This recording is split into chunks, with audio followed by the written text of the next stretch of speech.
Hello and welcome back guys in my yet another video. So मैं आज आपको बताने वाला हूं 83 मार्क्स वाली कॉपी मेरी सीए में फाइनल लॉ की, जो कि बहुत ही रेयरली आपको मिलेगी कहीं पर, है ना। उसका अपन फुल रिव्यू करेंगे। अपने पास सर्टिफाइड कॉपी है, उसको अपन अच्छी तरीके से देखेंगे, एक एक पॉइंट का डीप एनालिसिस करेंगे, ठीक है। और इस वीडियो के अंदर तो मैं आपको स्ट्रेटेजी नहीं बताऊंगा मार्क्स कैसे अच्छे स्कोर करने हैं फाइनल लॉ के अंदर, लेकिन अगर आपकी रिक्वायरमेंट हो तो मुझे कमेंट में बताना, उसके बाद मैं वीडियो को आगे बनाऊंगा, ठीक है। तो चलो स्टार्ट करते हैं। ये मेरे दिसंबर 23 अटेम्प्ट की कॉपी है, जिसमें मैंने 83 मार्क्स स्कोर किया था सीए फाइनल लॉ के अंदर, जो कि हाईएस्ट था पूरे इंडिया में, ठीक है। तो आप देख लो यहाँ पे, जैसे 83 मेरे को यहाँ पे मिला था, ये सर्टिफाइड कॉपी है। एमसीक्यूज जैसे कि अपन को कंफ्यूजन था कि जस्टिफिकेशन देना है कि नहीं देना है, लेकिन मैं दे के आया था। तो आप देख सकते हो, मेरी हैंड राइटिंग भी देख सकते हो, और बाकी मैंने कैसे प्रेजेंट किया उसको अच्छी तरीके से देख सकते हो, ठीक है।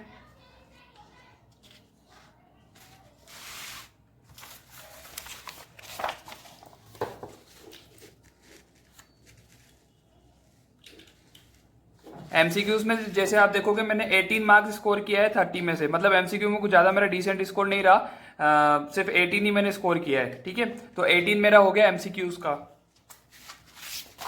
देन अपन स्टार्ट कर रहे हैं सेक्शन बी। सेक्शन बी में पहले मैंने क्वेश्चन लिया क्वेश्चन 2 का ए, ठीक है।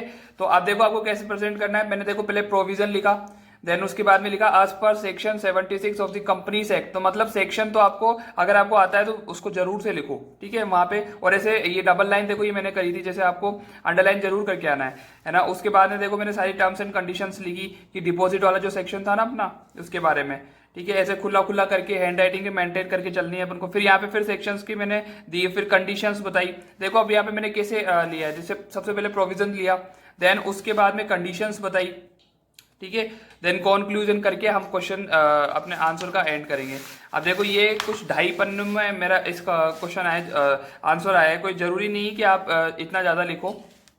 अगर मैटर इतना ज्यादा है और आप खुला खुला लिख रहे हो तो फिर इतना चलता है, ठीक है। तो जैसे मैंने पॉइंट्स में लिखे सारे आंसर, कुछ भी ज्यादा रश नहीं किया, ज्यादा मैश नहीं किया मैंने चीजों को, ठीक है।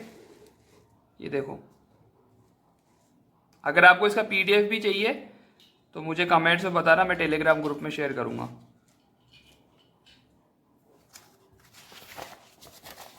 यहाँ मेरा क्वेश्चन 2 का ए एंड होता है। अब देखो 7 मार्क का क्वेश्चन था, मेरे को 6 मार्क यहाँ पे अलॉट हुए। थ्योरी जैसे सब्जेक्ट के अंदर 7 में से 6 मार्क लाना बहुत ही रेयर होता है। देन आंसर 2B, ये भी देखो जैसे मैंने कैसे प्रेजेंट किया है, provision then in accordance with the section of 188। देखो मेरे को सेक्शन याद था तो मैंने सेक्शन लिख दिया रिलेटेड पार्टी ट्रांजेक्शंस का, ओके। और ऐसे पॉइंट्स के अंदर सारे रिलेटेड पार्टी के जितने भी पॉइंट्स है वो मैंने इसमें लिख दिए, देखो, ठीक है। अब देखो यहाँ पे मेरे को 6 मार्क अलॉट हुआ है। 2 के ए में 6 मार्क, 2 के बी में 6 marks, 12 mark out of 14। Then मैंने सबसे पहले लिया 3 का बी। देखो ऐसे कोई जरूरी नहीं पहले आप ए लो, 3 का बी ले सकते हो। देन फिर से देखो यहाँ पे टीचर ने देखो यहाँ पे राइट कर रखा है सेक्शन के ऊपर, मैंने फिर सेक्शन लिखा है, ये सीएसआर के ऊपर है, जैसे कि आप अच्छे से पता है कि सेक्शन 135 होता है ऑफ द कंपनीज एक्ट। तो मैंने फिर लिखा है देखो in the light of section 135 of the Companies act 2013, ठीक है। देन फिर मैंने कंडीशंस लिखी, फिर देखो 2% वाले जो क्राइटेरिया था 3 फाइनेंशियल ईयर वाला, वो मैंने लिखा, देखो यहाँ पे भी राइट क्लिक हो रखा है ना, ऐसे करके। और मैंने इसको सम अप किया क्वेश्चन को, ठीक है। और यहाँ देखो मेरे को 7 आउट ऑफ 7 मिले हैं, 7 आउट ऑफ 7 थ्योरी जैसे पेपर के अंदर किसी क्वेश्चन में। नेक्स्ट अपना है 3 का ए। अब जैसे ये सेक्शन 180 देखो मैंने यहाँ पे लिख रखा है, सेक्शन 180। फिर वही रेलेवेंट प्रोविजन से स्टार्ट करते हुए अपन आगे बढ़ते हैं। फिर देखो रिस्ट्रिक्शंस थी वो मैंने लिखी 180 के अंदर, है ना, जो पावर ऑफ बोर्ड की जो रिस्ट्रिक्शंस थी, सबको पॉइंटर्स में लिखना है अपन को। ये देखो यहाँ पे मेरे को 6 मिले, 7 आउट ऑफ 6। 3 के में 6 और 3 के बी में 7 मिले मेरे को, 13 आउट ऑफ 14।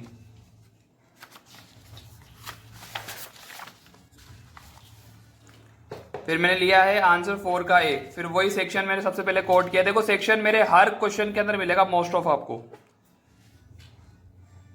ठीक है। देन फिर कंडीशंस आ गई अपनी सारी की सारी,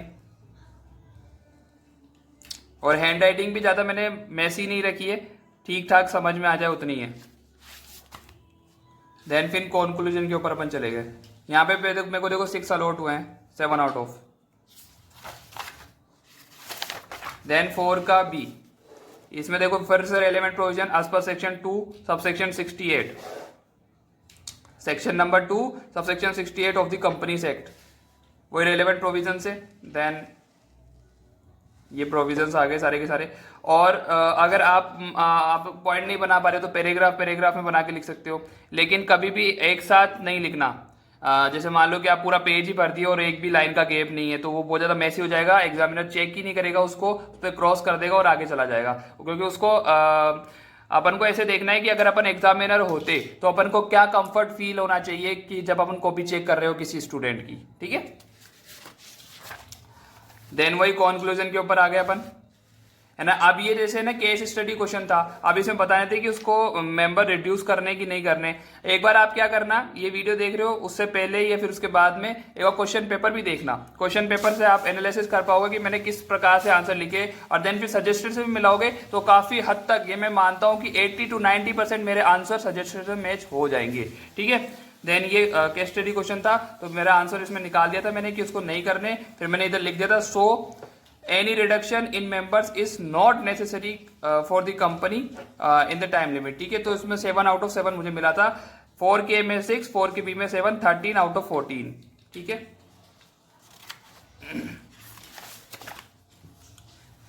ये है आंसर 6 का ए, ठीक है। अब इसके अंदर कोई सेक्शन वाला नहीं था क्योंकि कॉर्पोरेट गवर्नेंस से क्वेश्चन था, उसके अंदर जैसे कि आपको बताया कि कोई सेक्शन है नहीं उस चैप्टर के अंदर, ठीक है। देन फीचर्स बताने थे कॉर्पोरेट गवर्नेंस के, वो मैंने लिखे थे, है ना।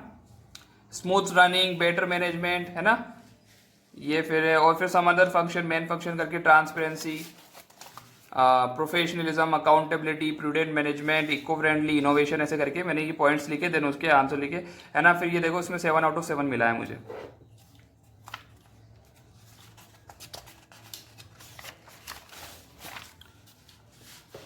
आंसर 6 का बी, ये बिजनेस इंटेलिजेंस के ऊपर जो क्वेश्चन था अपना, इसमें भी कोई सेक्शन नहीं होता है, तो वही मैंने पॉइंट्स में आंसर लिखे, है ना, ठीक है। इसमें भी देखो 7 आउट ऑफ 7 मुझे मिला है। आप देखो यहाँ पे 6 के ए में 7, बी में 7, 14 आउट ऑफ 14।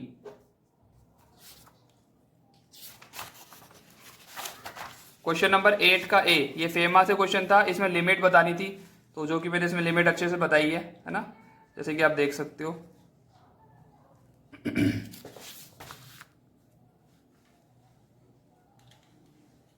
ये देखो यहाँ पे 6 आउट ऑफ 7 मुझे मिला है।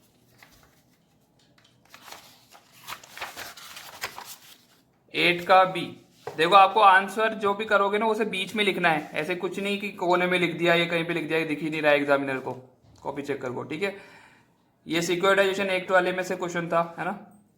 जैसे कि अगर आपको एक्ट का नाम भी पता है और पता है कि कौन से ईयर में वो रिलीज हुआ था, क्योंकि जैसे मान लो कि कोई भी एक्ट होता है उसके आगे उसका ईयर लिखा होता है, जैसे मान लो इनकम टैक्स एक्ट है तो 1961 लिखा होगा, तो वो भी लिख के आओगे तो आपको अच्छा इंप्रेशन जाता है टीचर के ऊपर।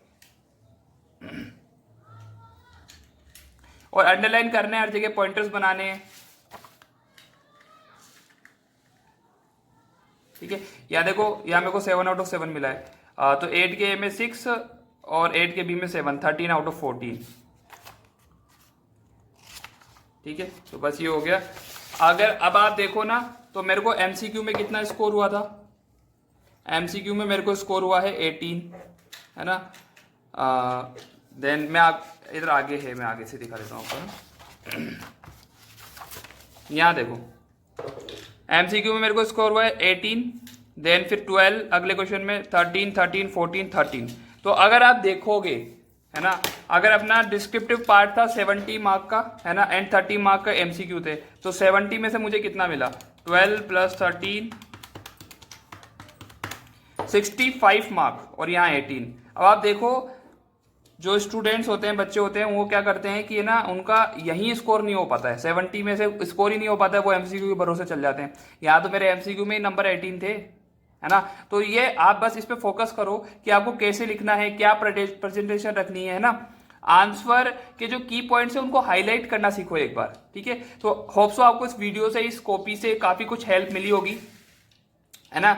मैं ऐसे ही हाईएस्ट मार्क वाली जो मेरी कॉपीज है वो मैं आपके सामने लेके आऊंगा, है ना। बस स्टे कनेक्टेड रहे अपने साथ में, चैनल के साथ में, है ना। और आगे हम देखते हैं, जैसे मान लो कि और एक और चीज, कोई रफ वर्क होता है तो उसको यहाँ पीछे करना है और पीछे ऊपर रफ लिख देना है, ठीक है। तो ऐसे करना है अपन को। और अगर आप चाहते हो कि मैं इसके ऊपर स्ट्रेटेजी वीडियो लेके आऊँ कि मैंने कैसे पढ़ाई करी थी, या मैंने कोई क्लास ली थी कि नहीं ली थी तो कहाँ से ली थी, या फिर अगर सेल्फ किया था तो कैसे किया था, तो मुझे कमेंट्स में बताना। मैं अच्छी तरीके से एक वीडियो लेके आऊंगा, उसके अंदर आपको इन डिटेल बताऊंगा कि कैसे क्या करना है, ठीक है। और मैं चाहूंगा कि आप भी अपने जो नेक्स्ट एग्जाम है दिसंबर 24 के अंदर अच्छा स्कोर करें, और लॉ जैसे सब्जेक्ट के अंदर, है ना, हाईएस्ट स्कोर करने की कोशिश करें, है ना, ठीक है। ये बहुत अच्छा स्कोर कर सकते हैं लॉ में आप, ये मेरी कॉपी एक एग्जाम्पल है आपके लिए, ठीक है। तो बस तब तक के लिए बाय बाय, थैंक यू, मिलते हैं नेक्स्ट वीडियो के अंदर। वीडियो अच्छा लगे तो लाइक सब्सक्राइब करना है, और इस वीडियो की रीच को आगे तक पहुंचा रहे ताकि सभी लोग इस कॉपी को देख सके और इससे इंस्पायर हो सके, ठीक है। Thank you.